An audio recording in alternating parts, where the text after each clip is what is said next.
Greetings everyone and welcome back. This is Marco and today we're taking a look at the Petri 55mm 1.8.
At the end of last year, I was at this event where they sell a bunch of old cameras and lenses, and obviously I bought a few. But among the various items on display, for the first time I saw many lenses and cameras branded Petri. Initially I thought it was some obscure Italian brand, but as one of the vendors explained to me, it's actually Japanese. I did a little bit of research and turns out it was established in 1907, so it's pretty damn old, but eventually went bankrupt in the 80s and the brand was acquired by Cosina, which is slightly more known in the vintage community.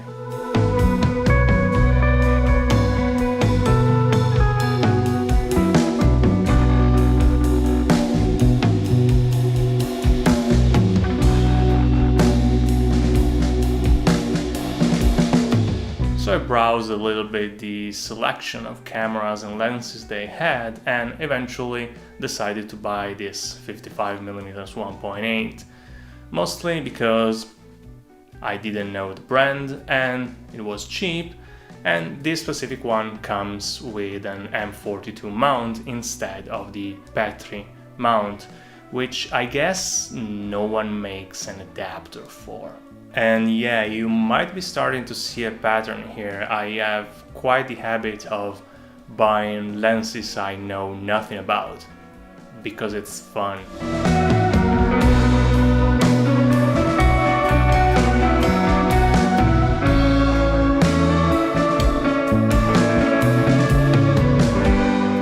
That same day I had with me my camera and an M42 adapter, so I started trying out the new lenses, and the Petri didn't really struck me in any way. In fact, it seemed to be quite soft, but you know, it's a standard 50-ish 1.8 vintage lens, so I wasn't surprised by that. But in the following months, trying it out a little bit more, getting in deep with it, I started to liking it more and more. It's not unique, it's not different, it is quite a standard 50mm 1.8, the classic lens you would find on an old camera, but probably for that reason it has some appeal to me. It's ordinary in some ways, and in some others quite unordinary, because, you know, bankrupted brand that doesn't exist anymore. Yeah, it's quite down my alley, and that is a motorbike. Anyway, here are some samples that I shot with this lens in the last few months.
things considered, how is this lens? Well, it's actually pretty good. It's better than I originally expected.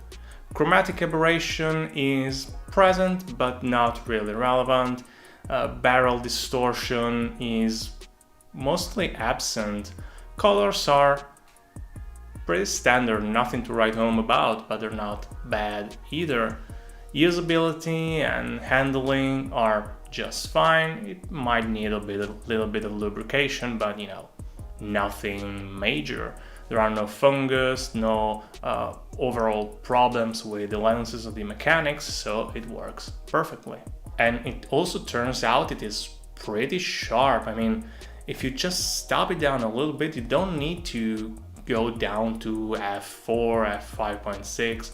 At f2.8 it's already really sharp, especially in the middle obviously, but it gets way sharper than I have anticipated, so well done, Petri.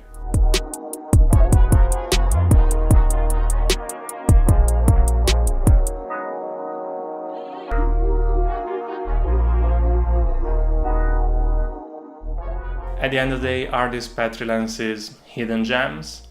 Maybe not, but they are solid lenses, and if I happen to stumble upon another of them, maybe obviously in another focal length, I might buy it because they are good and they are usually cheaper than other name brands because no one really knows about them. So if you want to save 5-10 euros more, and it's a valid option.